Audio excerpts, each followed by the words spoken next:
Hello students, कैसे हैं आप सब। Welcome to NCERT math simplified.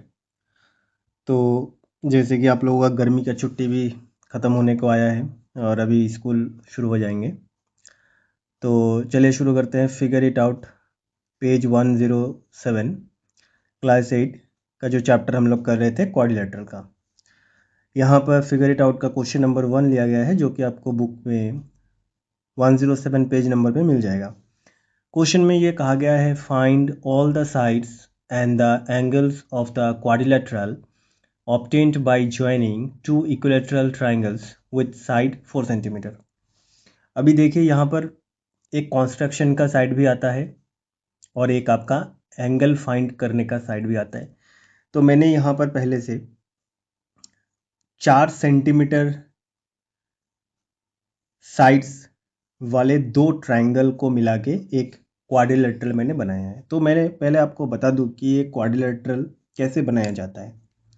देखिए 4 सेंटीमीटर साइड्स है, तो पहले आप ये वाला ट्रायंगल बनाएंगे। ये वाला ट्रायंगल स्केल से ये वाला बेस जो है ये आपने 4 सेंटीमीटर ले लिया।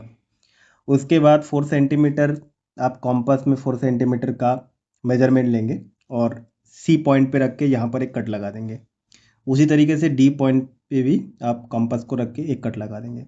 उसके बाद ये साइड इसके साथ ज्वाइन करेंगे, ये साइड इसके साथ भी ज्वाइन करेंगे। ये आपका पहला वाला ट्राइंगल जो कि एक इक्विलेटरल ट्राइंगल है, 4 सेंटीमीटर प्रत्येक साइड का मेजरमेंट। उसके बाद आपको अभी दूसरा वाला ट्राइंगल बनाना है। दूसरा वाला ट्राइंगल आप क्या करेंगे, ये जो पॉइंट ए है, जो पहला वाला ट्राइंगल है, उसका पॉइंट ए से आप 4 सेंटीमीटर एक स्केल से मेजरमेंट करके एक लाइन खींचेंगे। उसके बाद यहाँ से 4 सेंटीमीटर लेके यहाँ पे कट लगाएंगे, यहाँ से भी लेके यहाँ पे कट लगाएंगे और इसके साथ इसको जोड़ देंगे। तो ये वाला मेजरमेंट जो 4 सेंटीमीटर था वो आपका पहले से ही था, इस वाला ट्रायंगल का वो पार्ट था। दूसरा वाला ट्रायंगल ने आपने बनाया, ये उसका 4 सेंटीमीटर साइड का एक पार्ट और ये आपका बेस। देखिए एक आपका क्वाड्रिलेटरल बन गया। तो इसका जो सॉल्यूशन होगा ये थोड़ा सा टेढ़ा है लेकिन बहुत आसान है। देखिए ये पहले आप मत मानिए कि ये क्वाड्रिलेटरल है, ये मानिए कि ये एक ट्रायंगल है, इक्विलेटरल ट्रायंगल है। इक्विलेटरल ट्रायंगल का प्रॉपर्टीज़ क्या है? इक्विलेटरल ट्रायंगल का प्रॉपर्टीज़ ये है कि इसके जो सारे एंगल्स हैं, जो 3 एंगल्स हैं, उन एंगल्स का मेजरमेंट होता है 60 डिग्री। क्योंकि ट्रायंगल सम प्रॉपर्टी जो है उसमें बोला जाता है कि जो ट्रायंगल सम प्रॉपर्टीज़ है उसमें एक ट्रायंगल का जो सम होता है ऑफ एंगल ये 180 डिग्री का होता है। तो 180 डिग्री में ये पहला वाला ट्रायंगल को मैं पहले लेता हूँ, तो इसका मतलब ये इक्विलेटरल ट्रायंगल है, तो ये 60, इसमें तो कोई डाउट नहीं है। ये एंगल भी 60, कोई डाउट नहीं है। ये एंगल भी 60, कोई डाउट नहीं है, है ना। तो ये पहला वाला ट्रायंगल का काम आपने कर लिया। अभी सेकेंड वाला ट्रायंगल पे आइए। सेकेंड वाला ट्रायंगल पे भी ये वाला एंगल जो है ये 60 होगा, ये वाला एंगल भी आपका 60 होगा और ये वाला एंगल भी आपका 60 डिग्री होगा, है ना। तो बस आपका काम बन गया। अब ये लिखेंगे, in quadrilateral ABCD angle A is equal to दोनों 60 डिग्री प्लस 60 डिग्री, तो कितना होगा 120 डिग्री, राइट। नो डाउट, कोई डाउट आपको होना नहीं चाहिए। अभी एंगल बी 60 डिग्री, आ जाइए एंगल सी पे, ये भी 60 डिग्री। आ जाइए एंगल आपका डी पे, ये भी 60 degree plus 60 degree equal to 120 degree. बस हो गया, ये आपका आंसर आ गया। इसी तरीके से आपको एग्ज़ाम में भी करने हैं और इसी तरीके से आपको प्रैक्टिस भी करना है। ओके, तो मैंने समझा दिया कि आपको कैसे क्वाड्रिलेटरल बनाना है दो इक्विलेटरल ट्रायंगल से, और इनका जो एंगल का मेजरमेंट होगा वो भी आपको बता दिया। आई होप ये वाला क्वेश्चन आपको क्लियर हो गया। आ जाइए क्वेश्चन नंबर 2। क्वेश्चन नंबर 2 में पूछा गया है, construct a kite whose diagonal are of length 6 centimetre and 8 centimetre. एक काइट हमको बनाना है जिसका डायगोनल्स का जो लेंथ होगा वो 6 सेंटीमीटर एंड 8 सेंटीमीटर होगा। क्या करेंगे इसमें? पहले जो बड़ा साइड है जो 8 सेंटीमीटर है उसको आप लीजिए स्केल में, यहाँ पर मैं रख लेता हूँ। तो फर्स्ट ऑफ ऑल 8 सेंटीमीटर में एक लाइन खींचूंगा। तो ये चला गया, ये आपका 8 सेंटीमीटर अप्रॉक्स नहीं, अप्रॉक्स नहीं, एकदम एग्जैक्ट है 8 सेंटीमीटर। तो इसको मैं नाम दे देता हूँ ये भी। ओके, ये एक साइड मेरा बन गया। अभी मैं क्या करूँगा, मैं इसके ऊपर एक परपेंडिकुलर बनाऊंगा। तो परपेंडिकुलर बनाने के लिए पहले मैं बी पॉइंट से रख लूँगा, और आप क्या करेंगे, थोड़ा सा से ज़्यादा एक ऐसा यहाँ से एक पॉइंट ले लीजिए। ये एक आपका पॉइंट है। ओके, इसको आप मार्क करिए पॉइंट पी। अभी दूसरा वाला जो डायगोनल है वो 6 सेंटीमीटर है, तो वो डायगोनल जो पॉइंट पी है उसके थ्रू आएगा। तो उसके थ्रू आएगा तो पी के ऊपर आपका 3 सेंटीमीटर होना चाहिए, पी के नीचे जो दूसरा वाला डायगोनल है उसका 3 सेंटीमीटर होना चाहिए। तो मैं क्या करूँगा, 3 सेंटीमीटर मार्क यहाँ पर एक लूँगा, मेज़रमेंट कंपास से 3 सेंटीमीटर। हाँ, 3 सेंटीमीटर बन गया है। तो आइदर आप ऐसा भी ले सकते हैं या पॉइंट भी ले सकते हैं, इट्स अप टू यू।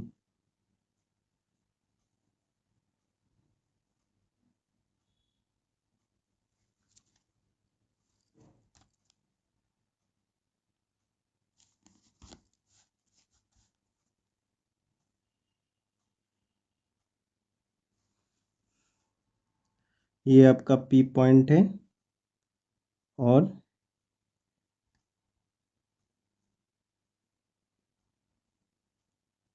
ये एक हो गया।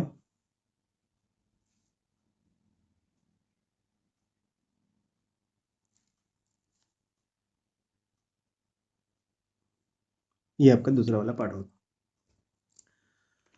अभी आप देखिए कि 3 सेंटीमीटर है कि नहीं। बिल्कुल ये 3 सेंटीमीटर है, और ये भी 3 सेंटीमीटर है।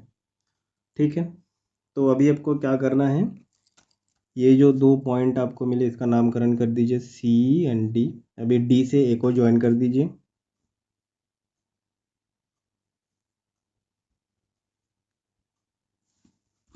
ए से सी को ज्वाइन करिए।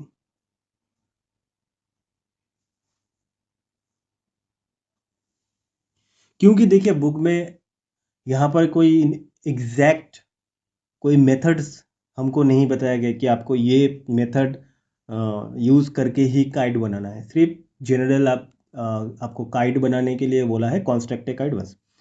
आप ये सब कॉम्पास में लेके मैं जो यहाँ पर कट फट लगाया, आपको ऐसा करने का ज़रूरत भी नहीं है। आप डायरेक्ट स्केल रखिए, स्केल रख के पी पॉइंट से 6 सेंटीमीटर एक लाइन खींच दीजिए, ऊपर सी डी मार्क कर दीजिए, बात बन जाएगा। ठीक है, लेकिन जहाँ एक्सक्लूसिवली मेंशन हो कि आपको ओनली कॉम्पास यूज़ करके बनाना है, तो उस केस में हम लोग वो जो एग्जैक्ट डायगोनल्स का माप है उसको लेके यहाँ पर हम लोग कट लगाते हैं।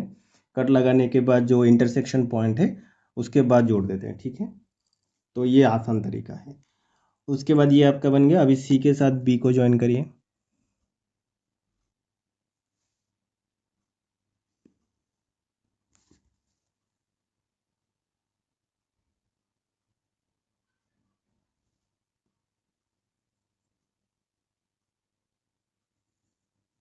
बस आपका काइट बन के तैयार है। तो ये पी पॉइंट था, और ये पूरा 8 सेंटीमीटर आपका था, और ये पूरा, ये इधर 3 सेंटीमीटर और इधर 3 सेंटीमीटर। ओके, क्वेश्चन में कंडीशन क्या दिया था कि are of length 6 centimetre and 8 centimetre. तो ये देखिए, ये काइट का एक डायगोनल 8 सेंटीमीटर ना बराबर है 8 सेंटीमीटर, और ये वाला डायगोनल देखिए, ये बराबर 6 सेंटीमीटर। तो आपका ये बन के तैयार है। तो हम लोग लिखेंगे, नामकरण क्या था, A D B C,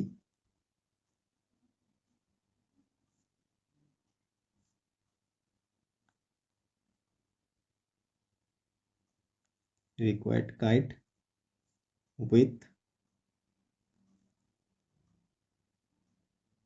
6 centimetre and 8 centimetre diagonal.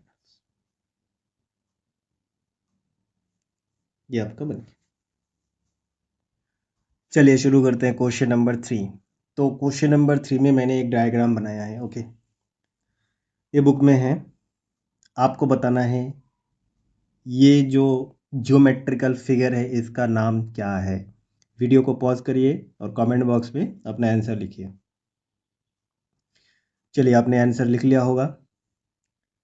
तो ये जो ज्योमेट्रिक फिगर है इसको हम लोग बोलते हैं ट्रापेजियम।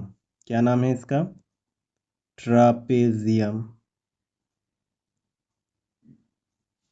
ठीक है, इसका एक नाम दे देता हूँ, ABC और T, ट्रापेजियम। तो ये एक ट्रापेजियम है। अच्छा, ट्रापेजियम का एक प्रॉपर्टीज है, इसका जो एडजेसेंट एंगल है, जैसे एंगल ए का एडजेसेंट डी, तो ये दोनों मिलके 180 डिग्री का एंगल बनता है। तो angle A plus angle D आपका बनता है 180 डिग्री। ठीक है ना? तो आपको डी और सी फाइंड करना है। एंगल ए का वैल्यू आपको दिया गया है 135 डिग्री, ए की जगह पे 135 डिग्री लिख लीजिए। एंगल डी यहाँ रख लीजिए 180 डिग्री। तो एंगल डी आपका कितना बनेगा? 180 डिग्री माइनस 135 डिग्री। तो 180 से 35 को माइनस करिए, 135 को 10 से 5 5 4 45 डिग्री। तो एंगल डी चलिए आपका आ गया 45 डिग्री। ठीक, नाउ करेंगे एंगल सी और बी का। तो यहाँ पर भी same, angle B plus angle C 180 degree. तो एंगल बी आपका दिया है 105 डिग्री, एंगल सी आपको पता नहीं है, निकाल लीजिए। Angle C equal to 180 degree minus 105 degree. तो एंगल सी इक्वल टू 180 से 105 माइनस करेंगे तो 75 डिग्री आपका आएगा। तो ये हमने यहाँ पर लिख लिया 75 डिग्री। तो अकॉर्डिंग टू बुक आप आंसर लिख लीजिए। द रिमेनिंग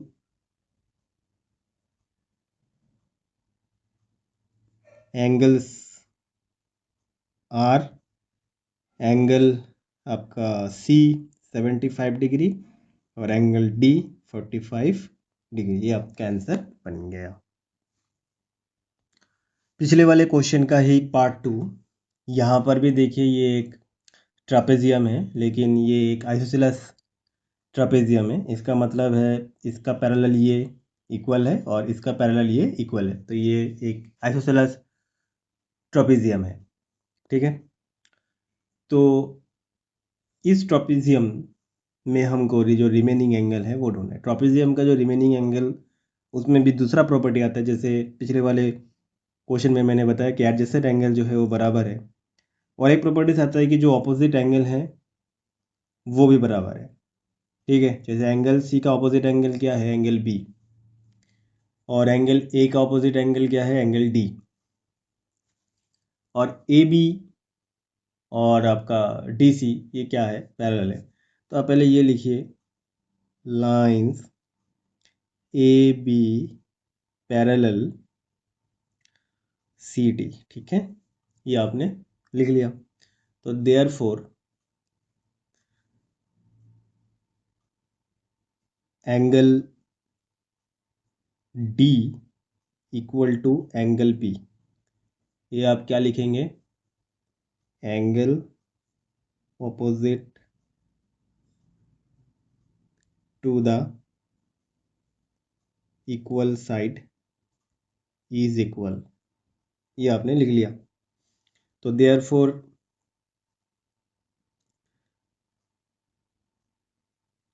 सॉरी, ये डी नहीं, ये बी सी होगा, sorry for that. Angle C angle B के बराबर। तो एंगल सी आपका देखिए 100 डिग्री, तो एंगल बी भी कितना होगा? ये 100 डिग्री होगा। तो एंगल बी, मैं इसको 100 डिग्री मार्क करूँगा। ठीक है, अभी आपको दूसरा वाला प्रॉपर्टीज़ जो पिछले क्लास में हमने सीखा कि इसका जो एडजेसेंट एंगल है वो 180 डिग्री के बराबर है, ठीक है। In the trapezium angle B plus angle D equal to 180 degree. तो एंगल बी आपके पास है 100 डिग्री, एंगल डी आपको पता करना है। तो एंगल डी आपका कितना बना, 180 डिग्री माइनस 100 डिग्री। तो आपका एंगल डी आ गया 80 डिग्री। तो चलिए यहाँ पर मार्क कर देते हैं 80 डिग्री, ठीक है। तो उसी तरीके से angle A plus angle C equal to 180 degree. तो एंगल ए का वैल्यू आपको नहीं पता, एंगल सी का वैल्यू आपको 100 डिग्री पता है, 180 डिग्री।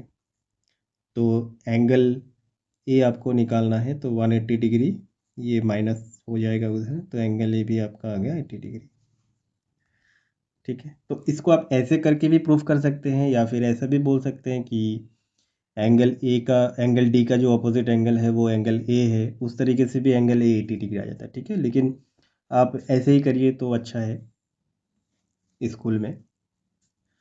तो दैट्स हाउ ये करेंगे, ठीक है। तो एडजेसेंट एंगल और ट्रोपेजियम का ये दो प्रॉपर्टीज आपको माइंड में रखना बहुत ज़रूरी है, ओके। तो ये आपका हो गया, जो रिमेनिंग एंगल था उसके सारे के सारे जो वैल्यू हमने निकाल लिए हैं। द रिमेनिंग एंगल, तो एंगल ए 80 डिग्री, एंगल डी 80 डिग्री और एंगल बी 100 डिग्री, ओके। पिछले वाले क्वेश्चन का ही पार्ट 2, यहाँ पर भी एक आइसोसेलेस ट्रापेजियम दिया हुआ है। तो आइसोसेलेस ट्रापेजियम में जो AD है वो BC के बराबर है, ये वाला साइड इस वाले साइड के बराबर है, ठीक है। और जो साइड बराबर होते हैं उसका जो एंगल है वो इक्वल होता है। इसका मतलब आपका एंगल C और एंगल D, क्योंकि ये वाला एंगल बराबर है ये दोनों एंगल, तो एंगल D बराबर एंगल C होगा। तो मैं लिखूंगा angle D equal to angle C equal to 100 degree. तो ये भी आपका 100 डिग्री बना। और जो लाइन है AB और DC ये क्या है, पैरेलल है। AB पैरेलल DC, ये भी मैंने यहाँ पर लिख दिया है। तो अभी क्या होगा, according to the property of trapezium, कि angle A plus angle D जो है वो बराबर होगा 180 डिग्री का, और एंगल B और एंगल C जो है वो भी बराबर होगा 180 का, ठीक। तो कैसे करेंगे, ये अगर 180 का बराबर है तो यहाँ पर देखिए, therefore angle A plus angle D equal to 180 degree. तो एंगल A आपको निकालना है, एंगल D का वैल्यू 100 डिग्री है, is equal to 180 degree. Therefore angle A आपका कितना निकला, 180 डिग्री माइनस 100 डिग्री। तो एंगल A बराबर आपका 80 डिग्री। तो ये वाला आंसर तो आपको मिल गया। अभी दूसरा एंगल है उसका बारी, that means angle B plus angle C equal to 180 degree. तो एंगल B आपको नहीं पता, बट एंगल C आपको पता है 100 डिग्री, 180 डिग्री। तो एंगल B कितना होगा, 180 डिग्री माइनस 100 डिग्री। तो एंगल B आपको मिल गया 80 डिग्री, ठीक है। तो द रिमेनिंग एंगल्स आर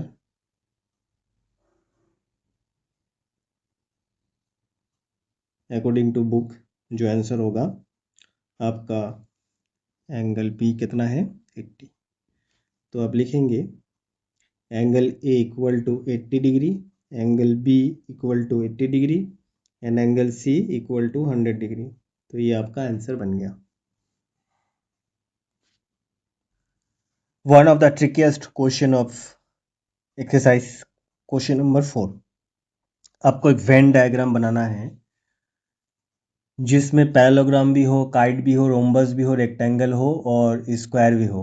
उसके बाद इस वेन डायग्राम की मदद से बाकी के क्वेश्चन के सॉल्व करने हैं आंसर।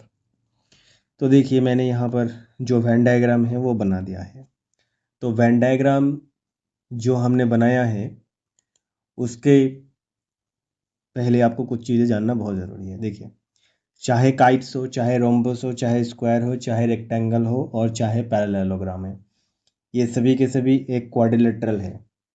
तो मैं और एक यहाँ पर दायरा बनाता हूँ बड़ा सा, जो कि है एक क्वाड्रिलेटरल। ठीक है, ये तो मानते हैं आप, क्वाड्रिलेटरल। तो ये सभी के सभी क्या है, एक क्वाड्रिलेटरल है। अभी क्वाड्रिलेटरल में देखिए, जो पैरेललोग्राम है, पैरेललोग्राम सिर्फ आपका स्क्वायर और रेक्टेंगल है ना, इसलिए वो पैरेललोग्राम। और रोम्बस मतलब रोम्बस, स्क्वायर और आपका रेक्टेंगल, ये सभी पैरेललोग्राम के अंदर आता है। काइट जो है वो क्वाड्रिलेटरल तो है लेकिन एक पैरेललोग्राम नहीं है, इसलिए उसको बाहर निकाल के हमने रखा है। काइट देखिए इन सब से ये बाहर है। तो जो रेक्टेंगल है, सभी के सभी रेक्टेंगल, वो एक पैरेललोग्राम है। सभी के सभी जो आपका स्क्वायर है वो भी एक पैरेललोग्राम है ना। और every square is a rhombus, मतलब जो स्क्वायर है वो रोम्बस भी है, इसलिए रोम्बस इसके अंदर ही है, मतलब स्क्वायर भी रोम्बस के अंदर ही है।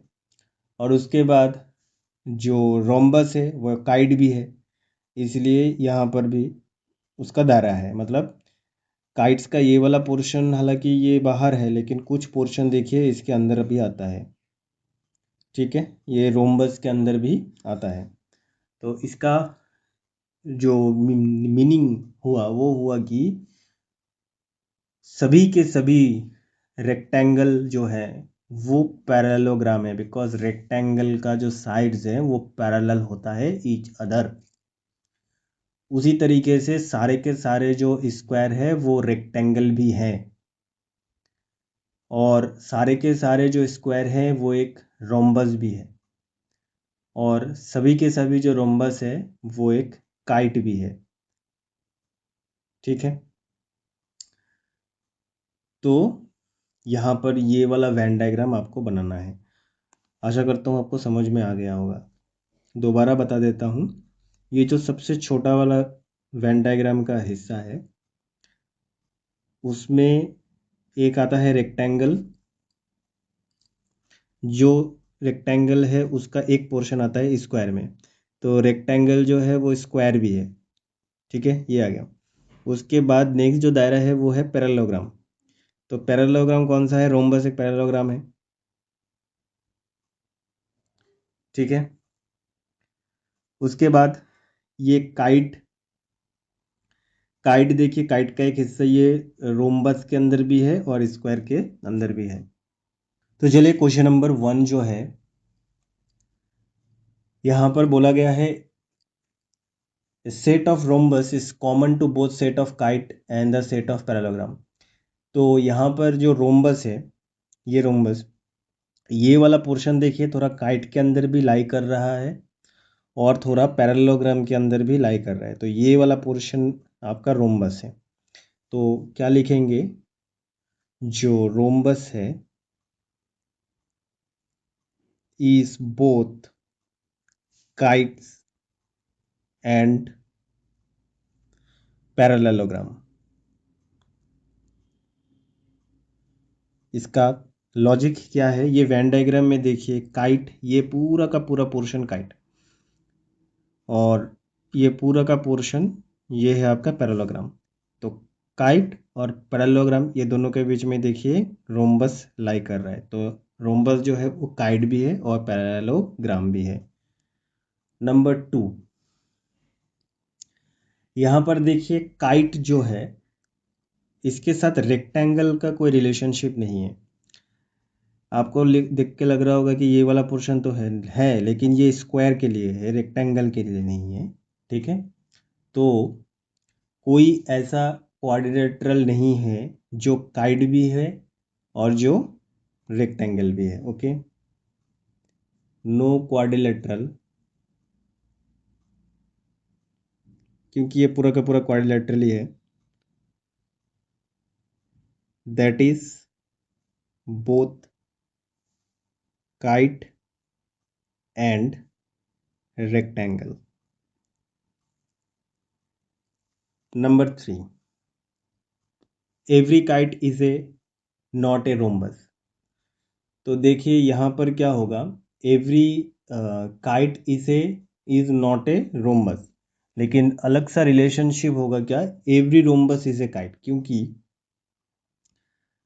सारे के सारे काइट्स का ये वाला पोर्शन है, तो ये सारे रोम्बस में नहीं आ रहा है, लेकिन रोम्बस का जो कुछ भी पोर्शन है वो काइट के अंदर ही है।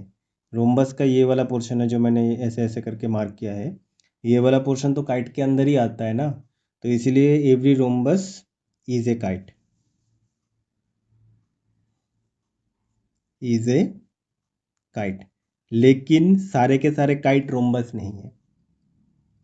ठीक है, क्यों? क्योंकि देखिए ये वाला जो इस पोर्शन में जो भी काइट्स आएगा वो रोम्बस नहीं है, रोम्बस की जगह पे नहीं, ये पूरा का पूरा नहीं दिखा रहा है। ठीक है, ये पूरा का पूरा नहीं दिखा रहा है, तो इससे ही प्रूव होता है every rhombus is a kite, but every kite is not a rhombus. ठीक है, क्वेश्चन नंबर 5। क्वेश्चन नंबर 5 में ये ऐसा कुछ डायग्राम दिया हुआ है। हम क्या करेंगे, पॉइंट जो पॉइंट ओ है उससे एक पी ए के पैरेलल एक लाइन खींचेंगे जिसका नाम दिया है मैंने जी। तो यहाँ पर ये वाला भी एक रेक्टेंगुलर फिगर बनता है, इस रेक्टेंगल फिगर में ये वाला एंगल जो होता है वो 90 डिग्री का बनता है, तो इसका नाम क्या होता है, जी ओ आई, ये वाला एंगल। तो जी ओ आई 90 डिग्री है, मैंने लिखा है जी ओ आई 90 डिग्री। ये पूरा का पूरा जी ओ आई एंगल को दो हिस्सों में बांटा गया है अकॉर्डिंग टू फिगर, एक है जी ओ आर और एक होता है आर ओ आई, ये दोनों मिला के 90 डिग्री होता है। जी ओ आर का वैल्यू आपको पता है जो है 30 डिग्री, ये वाला। अच्छा, ये 30 डिग्री कैसे हुआ, बिकॉज ऑफ ऑल्टरनेट एंगल। ये फिगर जो है ये एक कैपिटल लेटर जेड के बराबर है, ये 30, तो इसका ऑल्टरनेट एंगल ये भी 30 होता है, ये ऑल्टरनेट एंगल का प्रॉपर्टीज है। तो ये 30 है, ये पूरा का पूरा 90 है, 90 से मैं 30 माइनस कर दिया तो आर ओ आई ये वाला जो एंगल है इसका वैल्यू निकल के आ गया 60 डिग्री। ठीक है, अभी दूसरे केस में आपको ढूंढना है आई ओ डी एंगल, ये वाला एंगल। तो ध्यान से देखिए, ये आर ओ डी एस ये भी एक रेक्टेंगुलर फिगर है, इसमें भी ये 90 डिग्री होना चाहिए। तो एंगल आर ओ डी ये पूरा का पूरा 90 डिग्री होगा, और एंगल आर ओ डी में कौन कौन से दो एंगल हैं, एक है आपका R O I, angle R O I plus angle I O D. तो आर ओ डी ये आपको पता ही है 90 डिग्री, आर ओ आई आपको ढूंढना है, सॉरी आर ओ आई दिया है 60 डिग्री, आपको आई ओ डी ढूंढना है। तो therefore I O D क्या होगा, angle I O D equal to 90 degree minus 60 degree, ये आपका बनता है 30 डिग्री। तो एंगल आई ओ डी आपका कितना बना, 30 डिग्री। तो ये वाला एंगल ही आपको ढूंढना था, ये 30 डिग्री। तो इस तरीके से हमने इसका सॉल्व कर लिया।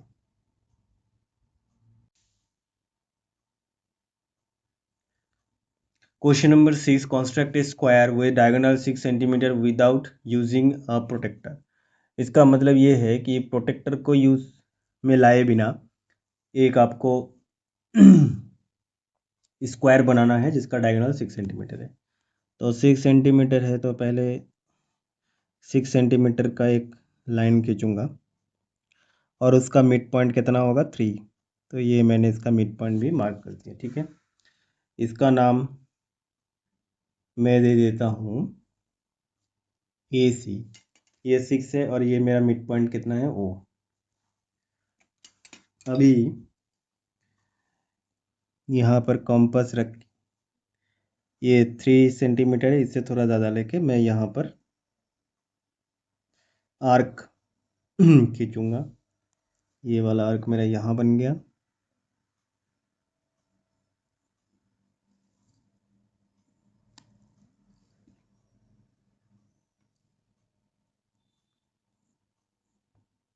ये दोनों आर्क इधर बन गए, ठीक है। अभी इस स्केल पे ये दोनों को जोड़ देता हूँ पहले।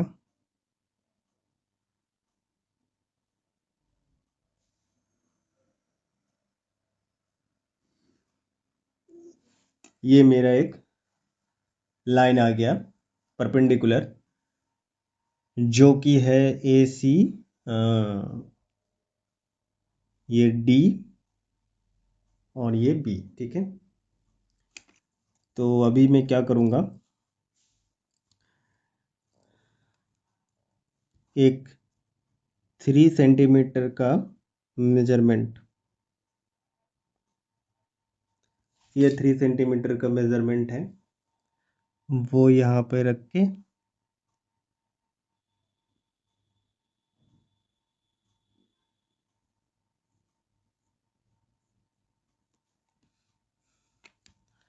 थोड़ा सा ये छोटा हो गया है।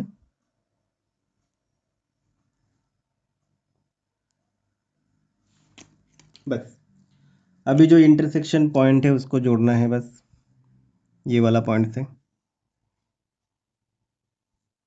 मतलब जो 3 सेंटीमीटर वाला पॉइंट है वो।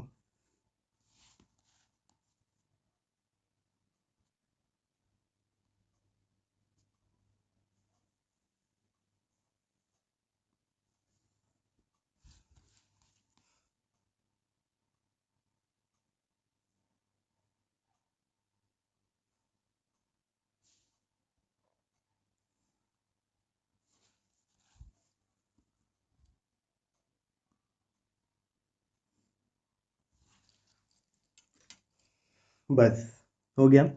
इसके दो डायगोनल 6 सेंटीमीटर के होने चाहिए थे। कैलकुलेशन करके देख लेते हैं, मेजरमेंट लेके। 6 सेंटीमीटर, क्या ये 6 सेंटीमीटर है? जी बिल्कुल 6 सेंटीमीटर है, नो डाउट अबाउट दैट। और यहाँ पर ये पॉइंट लिया था मैंने 3 सेंटीमीटर वाला, और इधर ये वाला पॉइंट लिया था 3 सेंटीमीटर वाला। तो हाँ, ये भी पूरा का पूरा 6 सेंटीमीटर है, एग्जैक्ट 6 सेंटीमीटर। तो ये हमारा बन गया। लिखेंगे A B C and D is the required square with 6 centimeter diagonal. Question number 7। Question number 7 में एक डायग्राम दिया हुआ है, जैसे कि ये वी यू जो है ये सी ए का मिड पॉइंट है। सिमिलरली ये एक्स जो है ये ए एस का मिड पॉइंट है, डब्ल्यू जो है वो ई एस का मिड पॉइंट है, एंड वी जो है वो सी डब्ल्यू का मिड पॉइंट है। तो हम लोग वही लिखेंगे कि U V and W X are the mid point.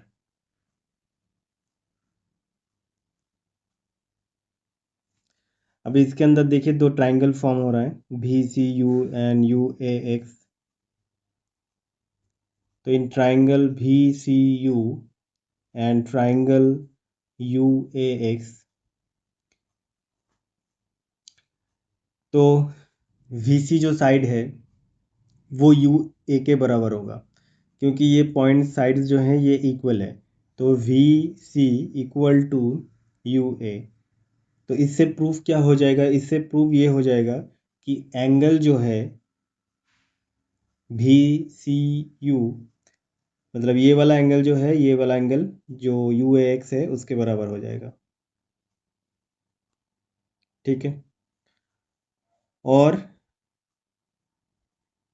क्योंकि ये एक स्क्वायर भी है, तो स्क्वायर का ये वाला और ये वाला एंगल कितने का होता है? 90 डिग्री का होता है, सबको पता है। तो ये भी 90 डिग्री का होगा। तो उसी तरीके से सी यू जो है वो बराबर है आपका ए एक्स के बराबर है, ठीक है। तो इस तरीके से देखिए, ये वाला ट्राइंगल या ये वाला ट्राइंगल, दोनों ट्राइंगल में ही ट्राइंगल का एक प्रॉपर्टीज लग जाता है कॉन्ग्रुएंसी का, जिसको बोलते हैं साइड एंगल साइड, मतलब दो साइड और एक एंगल बराबर हो जाता है। तो देयरफॉर हम लोग लिखेंगे कि ट्राइंगल भी सी यू ये कॉन्ग्रुएंट ट्राइंगल है यू ए एक्स का, ये दोनों ही क्या है, कॉन्ग्रुएंट ट्राइंगल है। और भी यू जो है वो यू एक्स के बराबर है। तो यहाँ पर सी यू ए एक्स और भी यू जो है आपका ये यू एक्स के बराबर है। तो उस तरीके से हम लोग ये भी दिखा रह सकते हैं कि नीचे का जो ये वाला पोर्शन है दैट इज भी यू बराबर एक्स डब्ल्यू एंड भी यू डब्ल्यू वी। तो भी यू ये वाला और ये वाला डब्ल्यू वी। तो देखिए इस अंदर का जो फिगर है इसमें भी ये सारे के सारे जो चार साइड्स हैं वो सिमिलर हो गए। तो लिखेंगे all side of quadrilateral are equal. ठीक है। क्वेश्चन नंबर 7 में और एक पार्ट हमसे पूछा जाता है कि यहाँ पर ज्योमेट्रिक मीनिंग और रीजनिंग का यूज़ करके हमको बताना है ये जो फिगर फॉर्मेशन हुआ है वो किस टाइप का फिगर है। ठीक है। तो चलिए शुरू करते हैं। ये एक क्वाड्रिलेटरल है ASEC, राइट। तो यहाँ पर देखिए इस क्वाड्रिलेटरल में चार ट्राइंगल फॉर्म हुए हैं, ये एक, ये एक, ये एक, ये एक। तो इसको कैसे जो ज्योमेट्रिक रीजनिंग है उसका यूज़ करेंगे हम लोग। ठीक है। पहला जो ट्राइंगल है VCU, आप इस ट्राइंगल पे आ जाइए। Now concentrate on that triangle. तो ट्राइंगल यहाँ पर VCU है आपके पास। अच्छा, इस ट्राइंगल में एक प्रॉपर्टी है, वो प्रॉपर्टी क्या है, ये VC जो है ना, ये VC है, ये CU के बराबर है। इसका मतलब ये वाला लाइन और ये वाला लाइन बराबर है। तो लिखेंगे VC is equal to CU। ठीक है। तो ट्राइंगल का एक प्रॉपर्टी है कि ये दो लाइन VC और CU अगर बराबर हो जाए तो एंगल 1 जो होता है वो एंगल 2 के बराबर होता है। ठीक है। ये एंगल 1 ये एंगल 2 ये बराबर होगा। क्यों बराबर होगा? क्योंकि आपका जो दो साइड है इस ट्राइंगल का वो दो बराबर हो गए। तो एंगल 1 बराबर एंगल 2। अच्छा, अभी angle sum property of triangle क्या हमको एक्सप्रेस करता है, क्या बोलता है? वो बोलता है कि एंगल 1 को ले लीजिए, एंगल 2 को भी लीजिए और एंगल जो है ये C को भी लीजिए।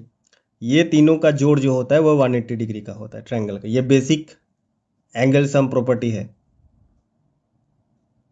एंगल सम प्रॉपर्टी है, राइट। तो इससे देखिए एंगल C का वैल्यू निकल जाएगा। तो एंगल 1, एंगल 2 और एंगल C जो है 180 डिग्री का है। अभी देखिए एंगल 1 और एंगल 2 को रहने दीजिए, एक्चुअली एंगल 1 एंड एंगल 2 का वैल्यू निकालना है। अभी एंगल C का वैल्यू हम लोगों के पास ऑलरेडी है और वो है 90 डिग्री। कैसे, वो मैं अभी बताता हूँ आपको। देखिए ये ट्राइंगल है लेकिन ये इस क्वाड्रिलेटरल का पार्ट भी है, ये वाला एंगल। तो इस क्वाड्रिलेटरल में ये जो चार एंगल दिए हैं ये पहले से ही 90 डिग्री के हैं, ये वाला एंगल, ये वाला एंगल और ये वाला एंगल। ठीक है। तो angle 1 plus angle 2 plus 90 degree is equal to 180 degree. ठीक है। तो therefore angle 1 plus angle 2 is equal to 180 degree minus 90 degree. Therefore angle 1 plus angle 2 ये बराबर है 90 डिग्री के बराबर, है ना। और यहाँ पर मैं लिखूँगा एंगल 1 बराबर एंगल 2। ठीक है। तो अभी मैं सब्स्टिट्यूट कर देता हूँ। Angle 1 plus angle 1 is equal to 90 degree and twice of angle 1 is equal to 90 degree, ठीक है। तो ये ट्वाइस ऑफ एंगल 1 90 डिग्री, तो एंगल 1 होगा 90 डिग्री डिवाइडेड बाई 2 45 डिग्री। तो एंगल 1 आपका हो गया यहाँ 45 डिग्री, तो ये एंगल भी 45 डिग्री और ये एंगल आपका 90 डिग्री। तो इस ट्रायंगल का तो बात बन गया। इस ट्रायंगल का जो हिसाब किताब था वो हमने निकाल लिया है। अभी आ जाइए ये वाला ट्रायंगल पे। तो ये वाला ट्रायंगल पे देखिए, सिमिलरली एंगल 3 जो है वो बराबर है एंगल 4 का, है ना। एंगल 3 और एंगल जो 4 है ये भी एंगल 3 और एंगल 4 ये भी आपका 45 डिग्री के बराबर है, ठीक है। इस ट्रायंगल में जो होगा इस ट्रायंगल में वही काम होगा। तो अभी देखिए, एंगल 3 बराबर एंगल 4 बराबर आपका 45 डिग्री। अभी देखिए एंगल 2 ये वाला जो लाइन है इसको ध्यान से देखिए, कंसिडर करिए। देखिए यहाँ पर एंगल 3 तो मैंने 45 डिग्री मान लिया, ये 45 डिग्री मान लिया, ओके। अभी ये क्या है, ये कौन सा एंगल आपको दिख रहा है, ये एक स्ट्रेट एंगल है ना, स्ट्रेट लाइन है CUA। यहाँ पर जो एंगल फॉर्म हो रहा है यहाँ से लेके ये पूरा का पूरा ये 180 डिग्री का एंगल है, ठीक है ना। कितने डिग्री का एंगल है, 180 डिग्री का एंगल है। तो 180 डिग्री के में आपको एंगल 3 का वैल्यू पता है 45 डिग्री, एंगल 2 का भी वैल्यू 45 डिग्री पता है, लेकिन इस वाले पोर्शन का वैल्यू आपको नहीं पता, वो आप निकालेंगे, जिसका नाम है VUX, ठीक है। ये V, ये U और ये X। तो एंगल 2 प्लस ये जो एंगल है VUX, angle VUX plus angle 3, ये बराबर होता है 180 डिग्री का, है ना। आपको तो पता ही, मैं यहाँ पर दिखाता हूँ, ये स्ट्रेट एंगल ये 180 डिग्री का होता है, ये पूरा का पूरा ये एंगल 180 डिग्री का होता है, वही यहाँ पर दिखाया गया है। तो चलिए 180 डिग्री हो गया। तो एंगल 2 का वैल्यू आपके पास पता है 45 डिग्री, लिखिए। एंगल VUX प्लस एंगल 3 का भी वैल्यू है 45 इज इक्वल टू 180। तो एंगल VUX यहाँ 45 बटे 90, 180 से 90 माइनस, तो angle VUX is equal to 90 degree. तो ये आया 90 डिग्री, ठीक है। तो अभी ये दोनों पार्ट का कर लिया। तो क्योंकि VU जो है वो CE का मिड पॉइंट है, वैसे ही VW जो है वो ES का मिड पॉइंट है, और वैसे ही WX जो है मतलब ये वाला पॉइंट जो है वो AS का मिड पॉइंट है। तो मिड पॉइंट है उसका बेसिस पे ही ये वाला एंगल जो है, ये वाला एंगल का वैल्यू सेम होगा, ये वाला एंगल का भी वैल्यू सेम होगा, ये वाला एंगल का भी वैल्यू सेम होगा। तो मैं लिखूंगा जो एंगल आपका VXW होगा वो भी 90 डिग्री होगा, ठीक है। VXW, तो इस वाले में भी आपका 90 डिग्री होगा। उसके बाद एंगल XWV, ये XWV इसका मतलब ये वाला एंगल ये भी 90 डिग्री का होगा। और एंगल जो है WVU,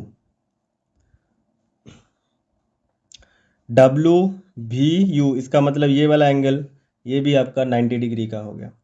तो देखिए सारे के सारे ये 90 डिग्रीज आ रहे हैं, इसके जो चारों के चारे जो एंगल है ये 90 डिग्री आ गए। और बाय डेफिनेशन जब ये 90 डिग्री का हो जाए तो बाय डेफिनेशन ये UVWX ये जो है ये एक स्क्वायर है, ये स्क्वायर बन जाएगा, ऐसा जियोमेट्रिकल फिगर जिसका ये भी 90, ये भी 90, ये भी 90, ये भी 90 और ये वाला 90 है, तो ये भी 90 हो गया, ये भी 90 और ये भी 90, सेम इसी तरीके से ये प्रूव होता है। तो वो UVWX जो है ये एक स्क्वायर हो जाता है। इसका मतलब एंगल X जो ये मैंने लिखा है VXW, तो VXW में ये X वाला आपका बन जाता है 90 डिग्री।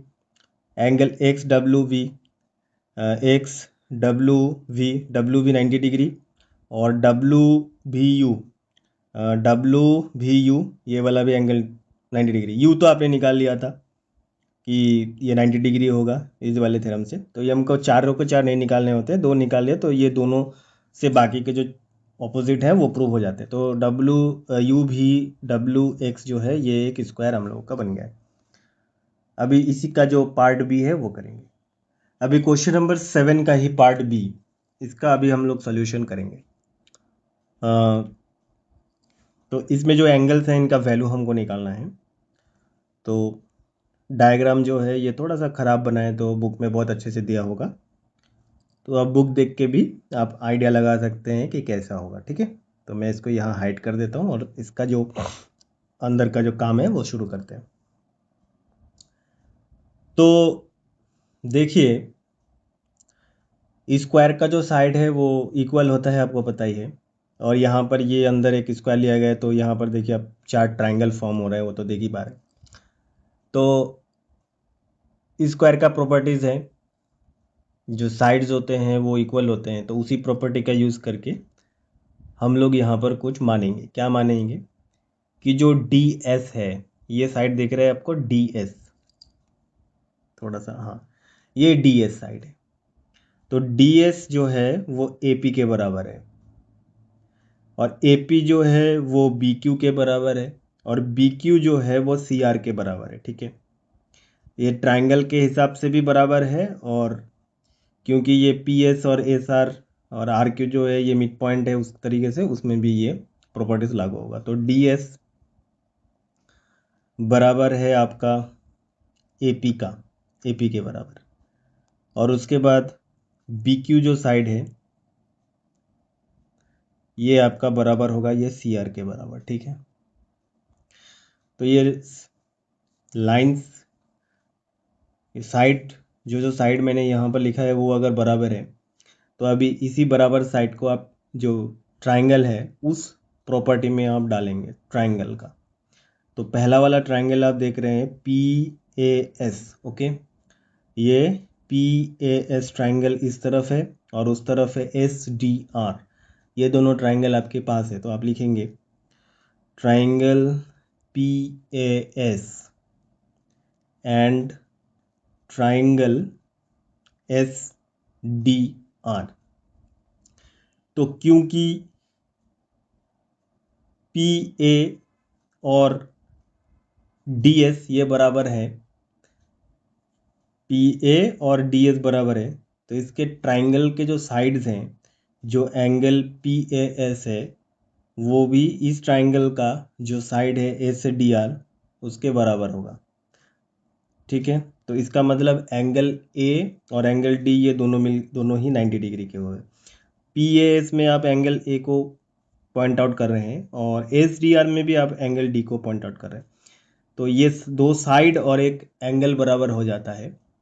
ठीक है, दो साइड और एक एंगल, ठीक है ना। तो PAS और SDR मिलके 90 डिग्री, और AS जो है वो AS जो है ये DR के बराबर हो, तो PA is equal to DS है, और उस तरीके से AS जो है वो DR के बराबर है।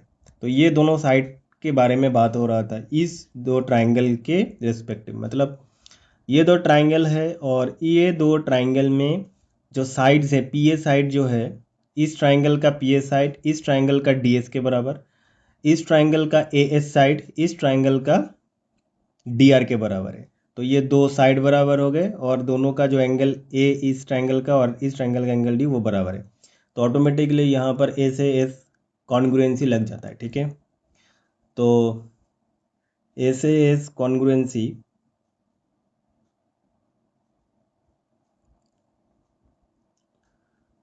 से ये प्रूव हो जाता है कि triangle PAS and triangle SDR जो है वो कॉन्ग्रुएंट ट्राइंगल है।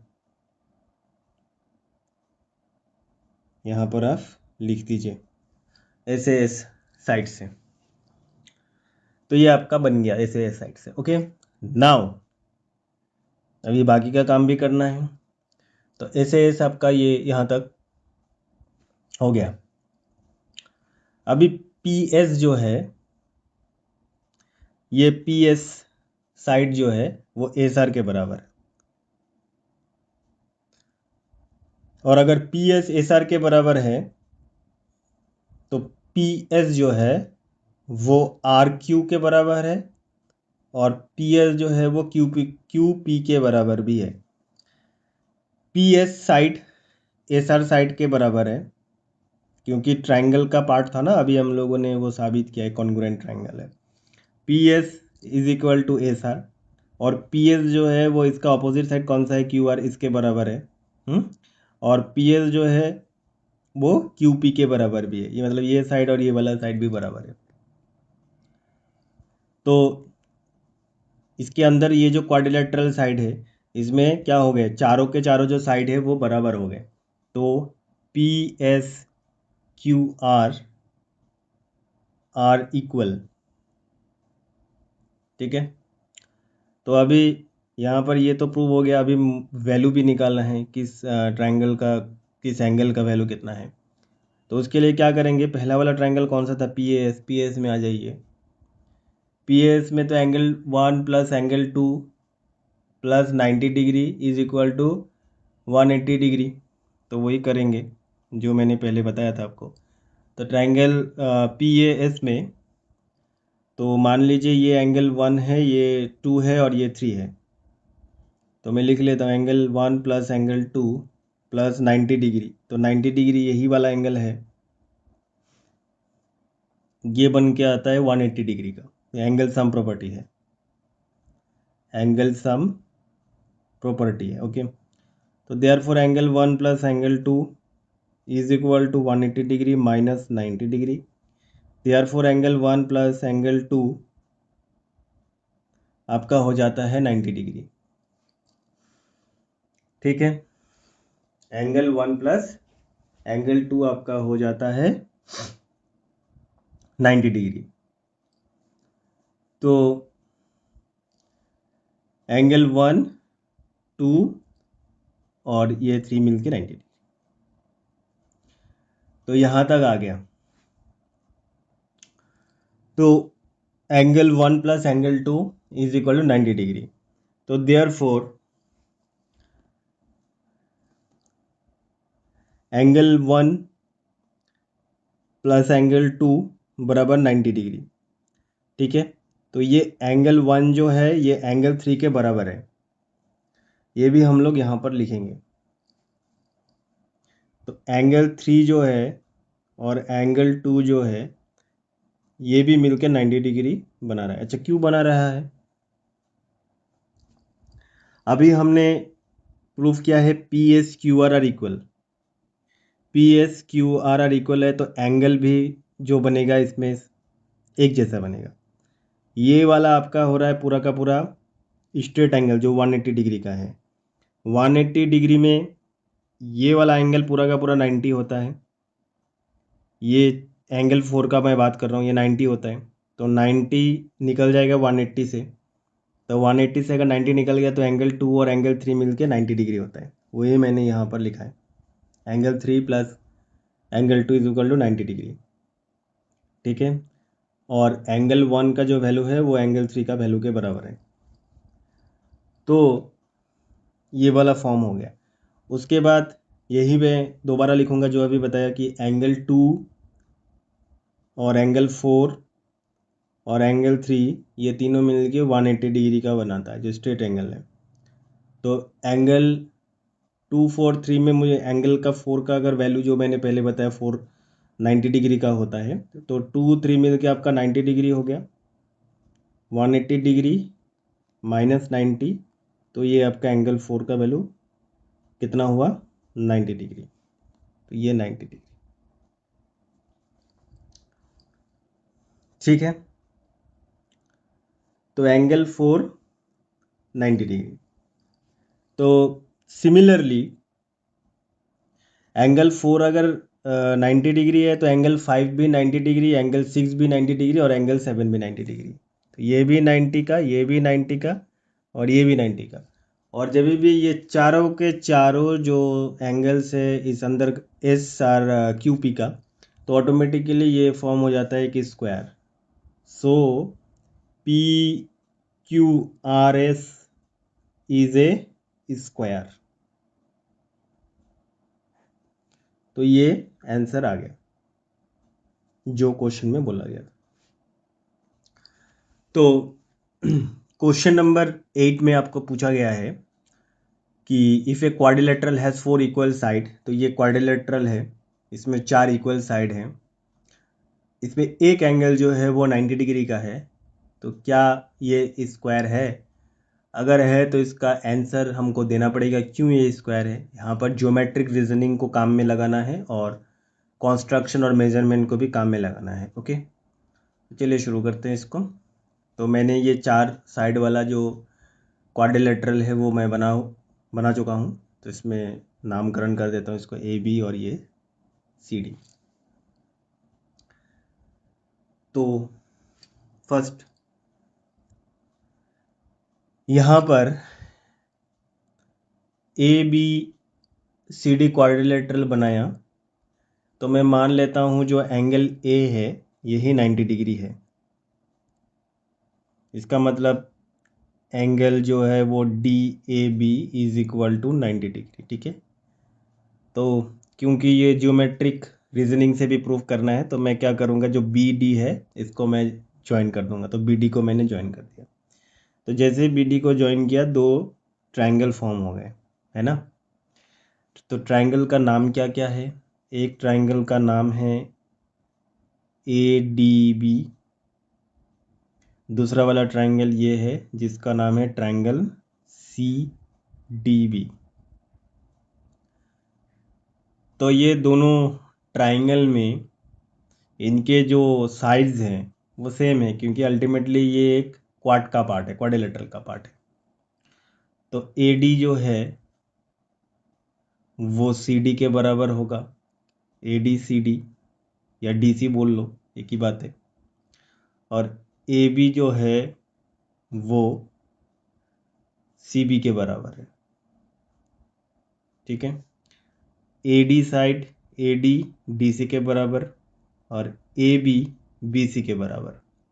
ठीक है, और DB जो है ये कॉमन है, मतलब ये DB साइड जो है ये इस ट्रायंगल के लिए भी कॉमन है और इस ट्रायंगल के लिए भी ये DB साइड जो है या DB डायगोनल जो भी बोलो कॉमन है। तो साइड में लिख लेता हूँ DB इज कॉमन। तो यहाँ तक कोई दिक्कत नहीं होना चाहिए। तो अगेन ये 90 डिग्री है तो इसका ऑपोजिट क्या है, एंगल C। तो हिसाब से तो ये भी 90 डिग्री होना चाहिए, तो ये अभी प्रूव करेंगे। तो AD is equal to CD, AB is equal to CB। तो यहाँ पर देखो साइड साइड ये जो कॉन्ग्रुएंसी बन गया कि एंगल ADB जो है एंड एंगल जो CDB है ये कॉन्ग्रुएंट ट्रायंगल है।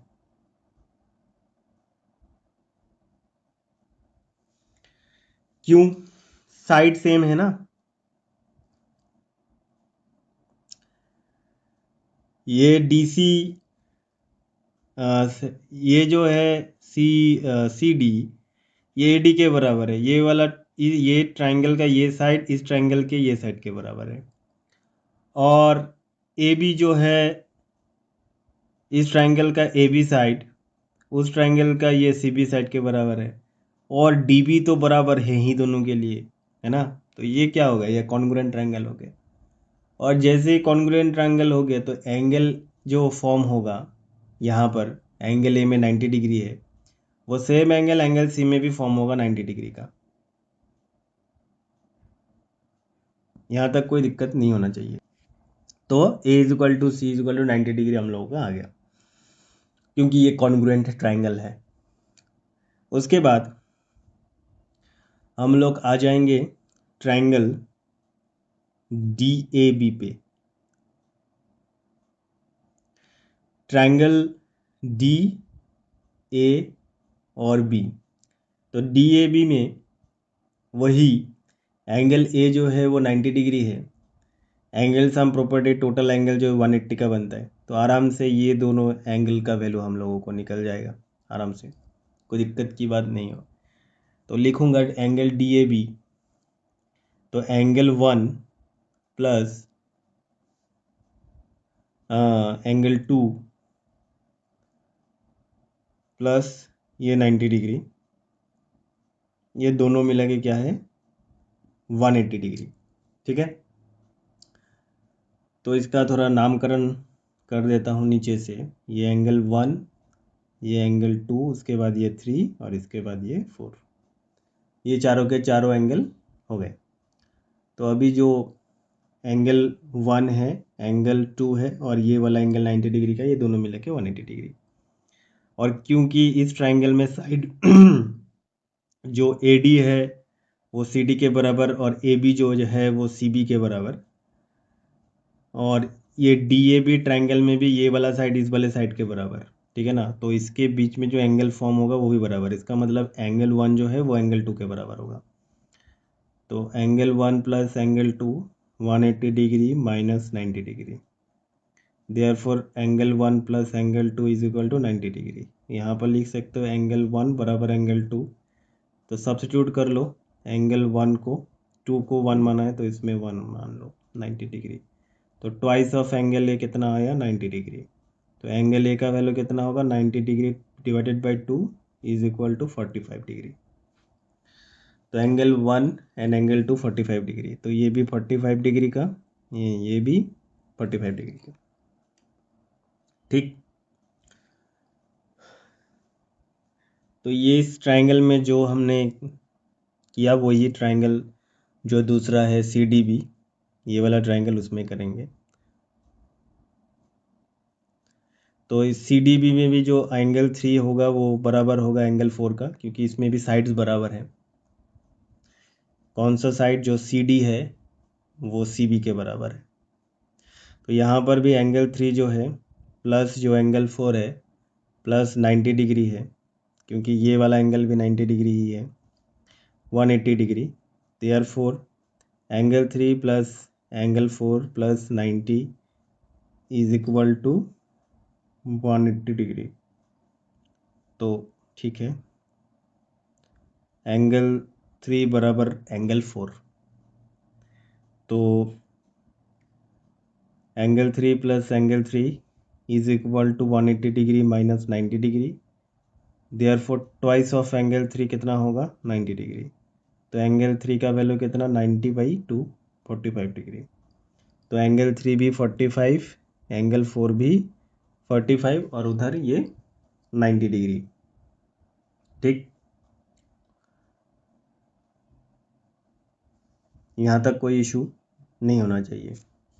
कैसे मैंने ये चारों के चारों जो ये और ये एंगल का वैल्यू निकाला है, angle 1, angle 2, angle 3 and angle 4। अच्छा, अभी इसका नेक्स्ट क्या करना है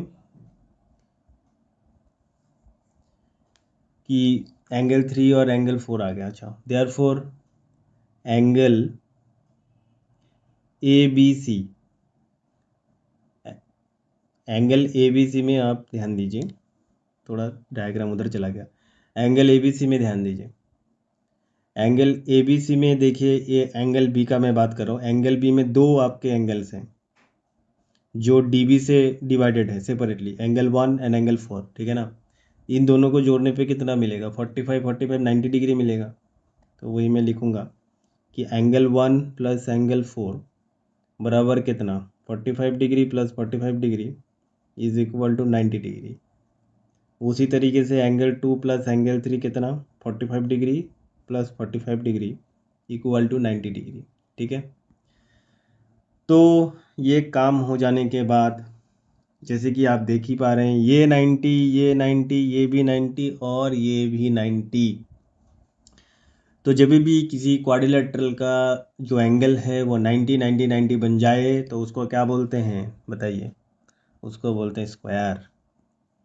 therefore ABCD is a square. यहाँ पर हम लोगों ने जो जियोमेट्रिक रीजनिंग है वो भी काम में लगाया, हमने जो कैलकुलेशन किया है एंगल का मेजरमेंट लिया है वो भी काम में लगाया, वो लगा के हम लोगों ने सारे के सारे वैल्यू निकाल लिए। बाई मेजर में ए बी साइड जो है वो बी सी साइड के बराबर, बी सी जो है वो सी डी के बराबर, सी डी जो है वो डी ए के बराबर। क्यों? ये तो प्रूव हो गया कि ये एक स्क्वायर है। और एंगल ए भी 90 डिग्री, एंगल बी भी 90 डिग्री, एंगल सी भी 90 डिग्री, एंगल डी भी 90 डिग्री। ठीक है, तो आई होप आपको समझ में आ गया होगा। अगर किसी जगह पे आपको कन्फ्यूजन हो या किसी जगह पे आपको समझने में दिक्कत हो तो आप कमेंट बॉक्स में पूछ सकते हैं। क्वेश्चन नंबर 9 में पूछा गया है what type of quadrilateral is one in which the opposite sides are equal. ये ऑपोजिट साइड जो है इक्वल है, जस्टिफाई योर आंसर। एक छोटा सा हिंट दिया गया है, draw a diagonal and check for congruent triangle. तो मैंने ये डायगोनल बना लिया है, ए सी ज्वाइन करके डायगोनल बना लिया है। अभी दो ट्रायंगल यहाँ पर फॉर्म हो भी चुके हैं और ट्रायंगल का कॉन्ग्रुएंसी चेक करके हम लोग इसका आंसर निकालेंगे।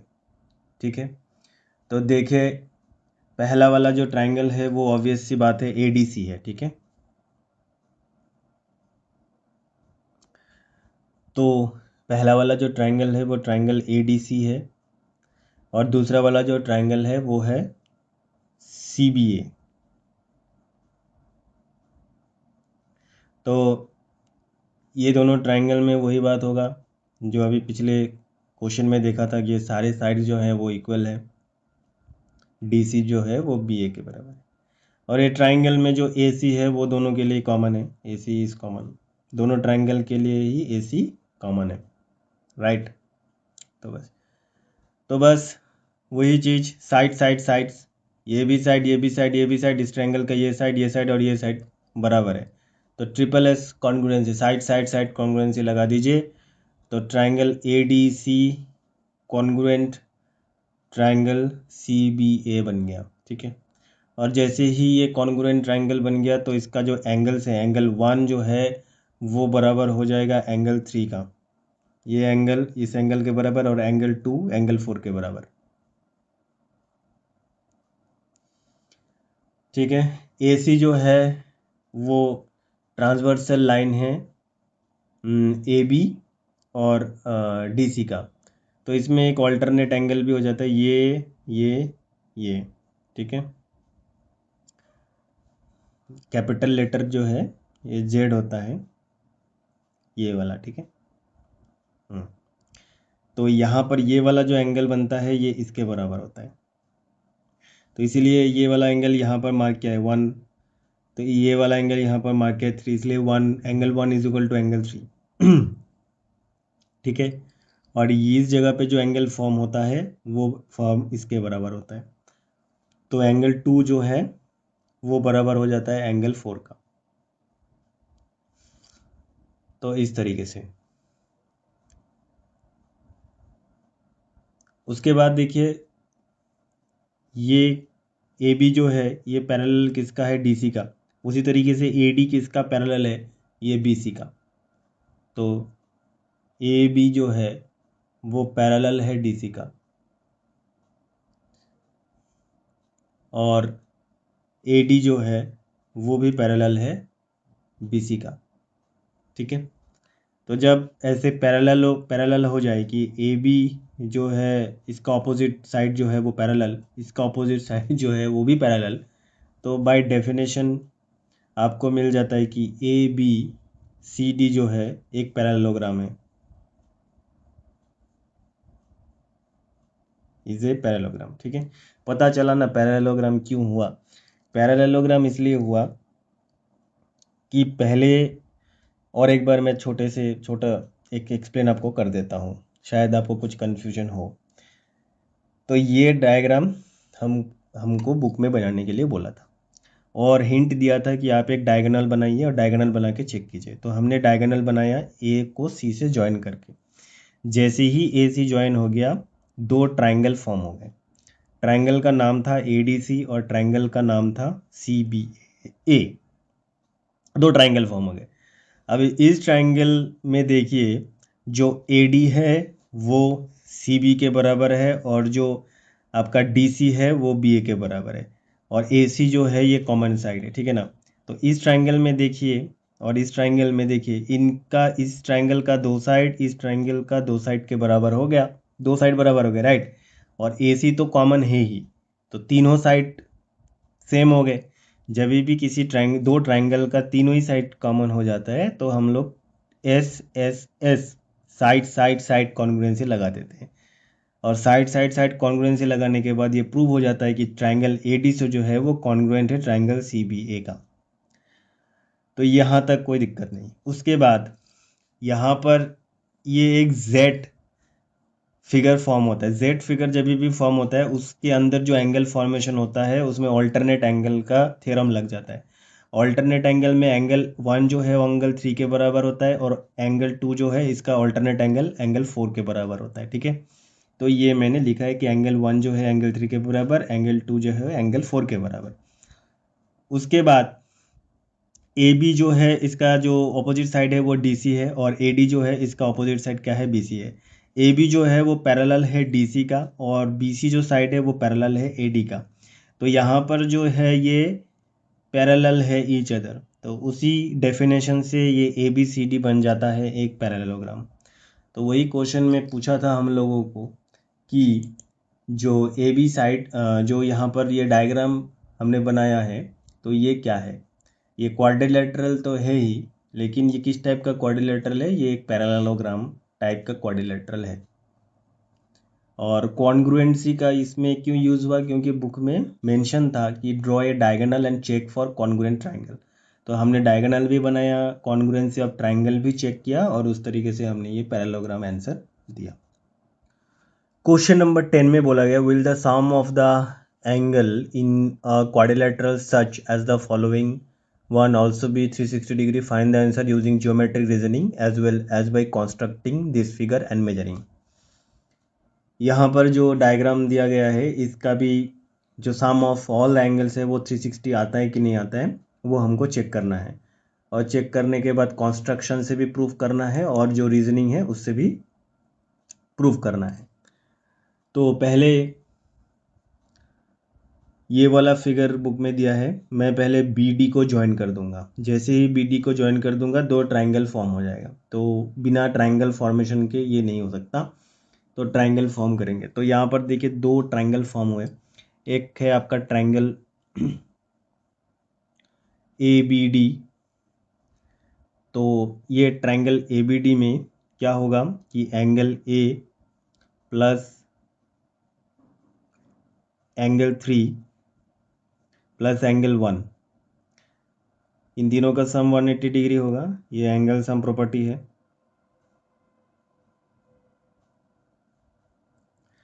और ट्राइंगल जो CBD है इसमें भी वही होना चाहिए कि angle C plus angle 2 plus angle 4 is equal to 180 degree, है ना। तो अभी इन सारे साइड को आप जोड़ दीजिए। तो पहला वाला में देखिए angle A plus angle 3 plus angle 1, ये ट्राइंगल ABD के लिए। और एंगल CBD के लिए क्या होगा, angle C plus angle 4 plus angle 2, ये इसके लिए 180 डिग्री, इसके लिए भी 180 डिग्री, तो दोनों को प्लस 180 डिग्री 180 डिग्री। अच्छा, उसके बाद ये एंगल A है, और उसके बाद देखिए एंगल 3 एंड एंगल 1 है, ठीक है। एंगल 3 और एंगल 1, और यहाँ पर है angle C plus angle 4 plus angle 2। तो ये वाला साइड में जो है साइड मुझे B लेना है। ये पूरा का पूरा जो साइड्स है ABCD, तो ABCD में मैं अगर B को मानूँ तो B में देखिए एंगल 3 और 4 ऐड है, तो मैं यहाँ से 3 और 4 एंगल लूँगा और उसको B से सब्स्टिट्यूट कर दूँगा। कैसे, तो एंगल 3 और एंगल 4 मिल के B हो रहा है, तो एंगल 3 मैंने लिखा प्लस एंगल 4 भी मैंने यहाँ पर लिखा प्लस, तो एंगल C है और उसके बाद एंगल 4 एंड 2 है।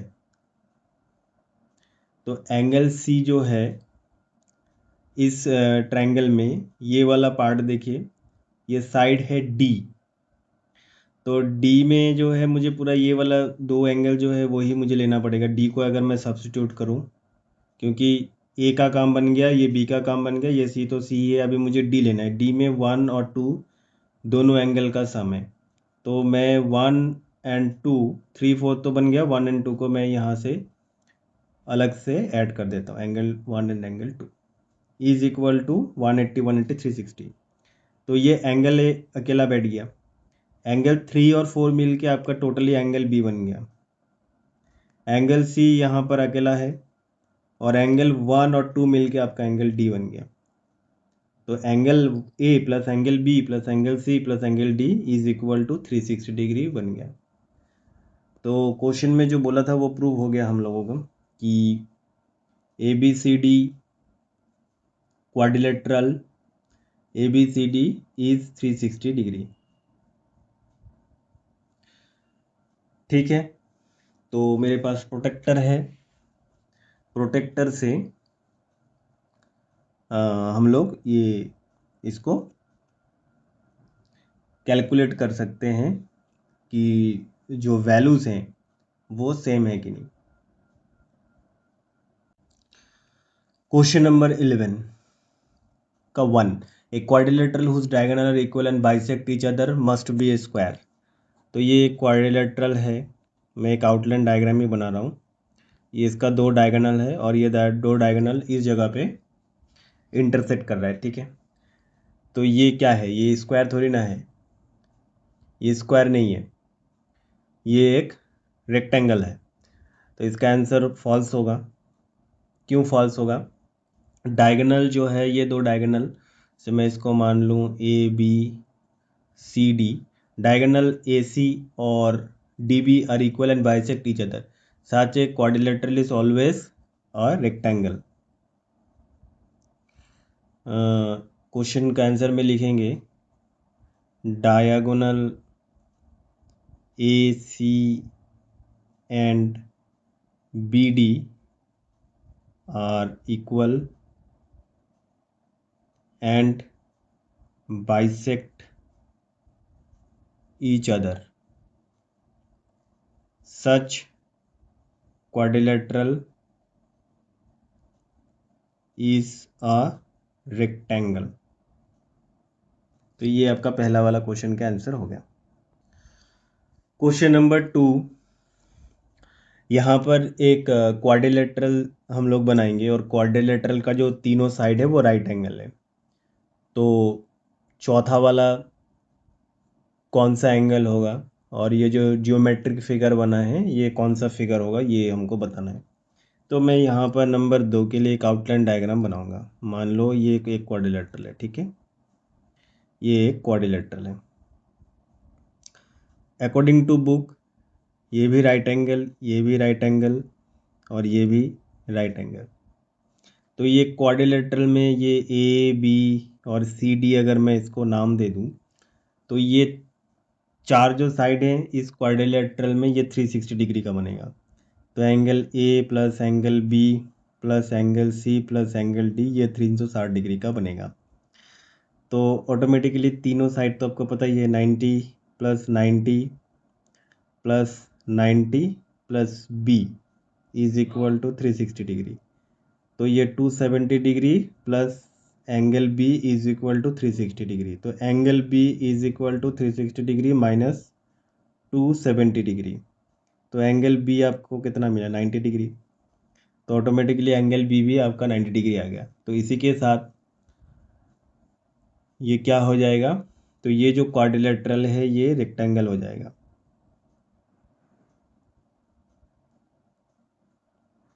इज ए रेक्टेंगल, और जो स्टेटमेंट दिया था वो क्या हो जाएगा, वो ट्रू हो जाएगा।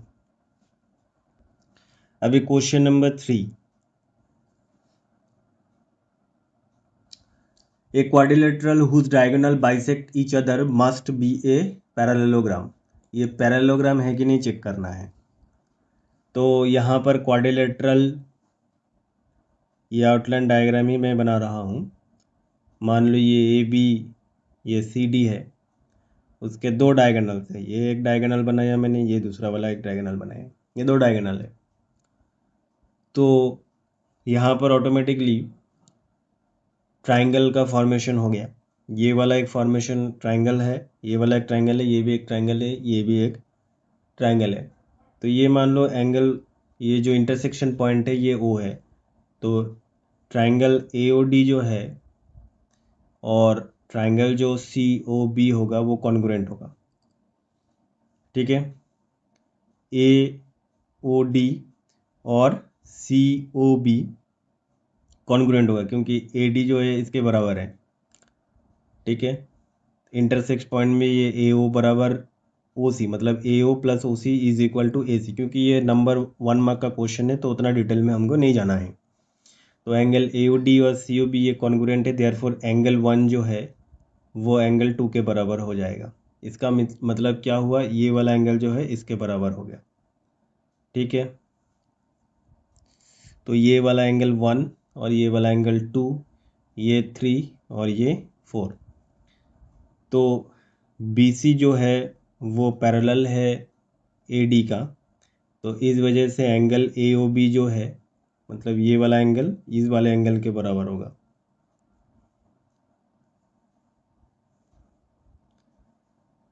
एंगल नहीं, sorry, triangle, triangle A O B is equal to triangle O D C, ये भी कॉन्ग्रुएंट होगा। जो एंगल 3 है वो बराबर होगा एंगल 4 का, और इस वजह से ए बी जो है वो पैरेलल होगा डी सी का। ठीक है, तो opposite side of the A B C D quadrilateral, इसमें क्या देखा हमने, पैरेलल है, मतलब ऑपोजिट साइड जो है इस A B C D quadrilateral का ये पैरेलल है, तो इसलिए ये क्वाड्रिलेटरल बन जाता है पैरेललोग्राम।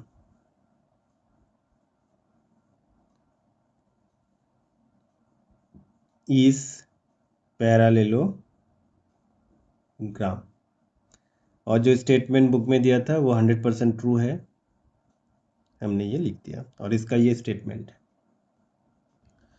क्वेश्चन नंबर 4, ये बहुत ही आसान है। क्वेश्चन बोला है कि वह quadrilateral whose diagonals are perpendicular to each other must be a rhombus.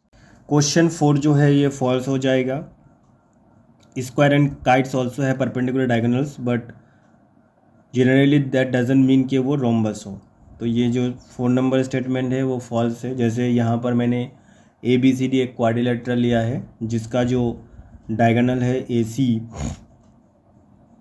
और बी डी, ए सी और बी डी ये क्या है, परपेंडिकुलर है, इसका परपेंडिकुलर ये वाला है ईच अदर। तो ये क्वाड्रिलेटरल जो मैंने यहाँ पर फॉर्म हुआ है परपेंडिकुलर से, तो ये not to be a rhombus, ये रोम्बस नहीं है।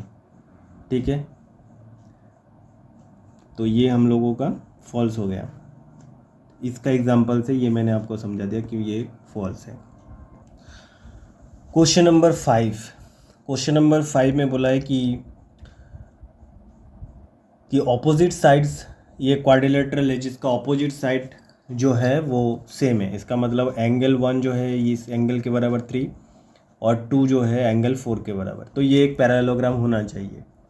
तो इसमें देखिए, मैं अगर मान लूँ कि एंगल 1 जो है वो एंगल 3 के बराबर है और एंगल 2 जो है वो एंगल 4 के बराबर है, तो क्या बनता है, एंगल 1, एंगल 2, एंगल 3 और एंगल 4, इन चारों को जोड़ के आपको 360 डिग्री मिल गया।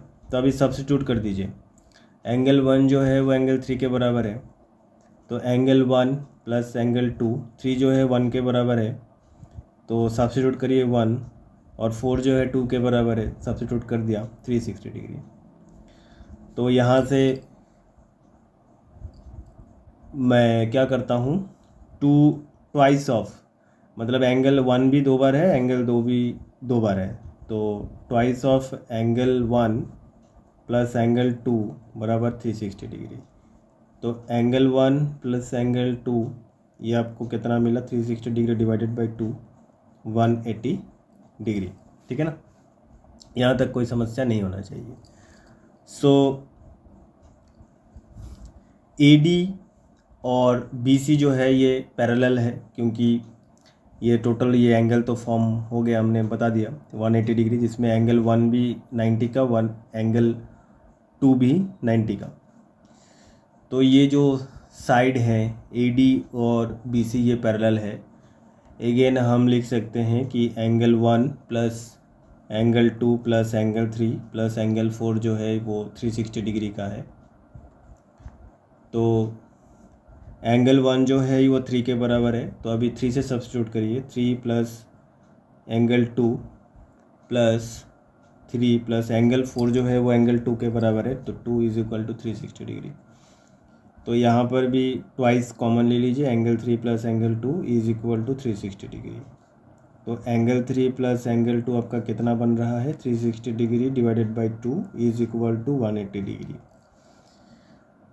तो यहाँ पर आपको क्या देखने को मिला कि सम ऑफ इंटरनल एंगल जो है एंगल 2 एंड 3 वो सेम साइड है 180 डिग्री का। AB और DC पैरेलल है। AB और DC क्या है, पैरेललोग्राम है।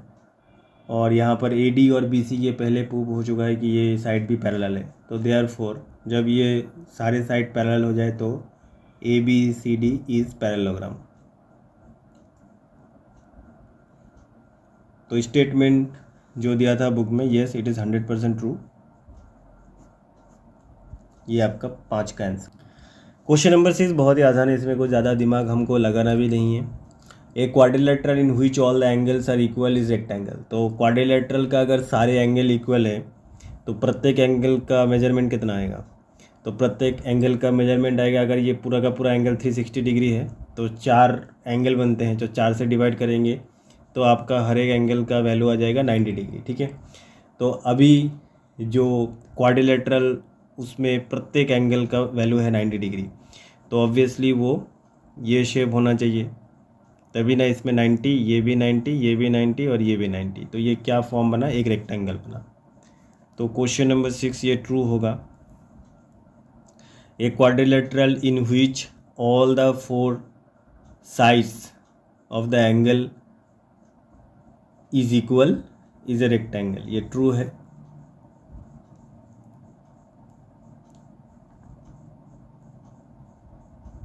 क्योंकि ये 90 डिग्री आ गया, इस हर एक एंगल का वैल्यू 90 डिग्री, और ये लिख लेंगे आप 360 degree divided by 4।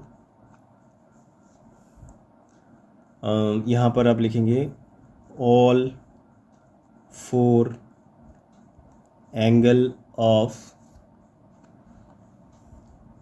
Quadrilateral is 360 degree divided by 4 90 degree. So quadrilateral with 4 90 degree angle is a rectangle. Number 6 जो है इसका आंसर होगा फॉल्स।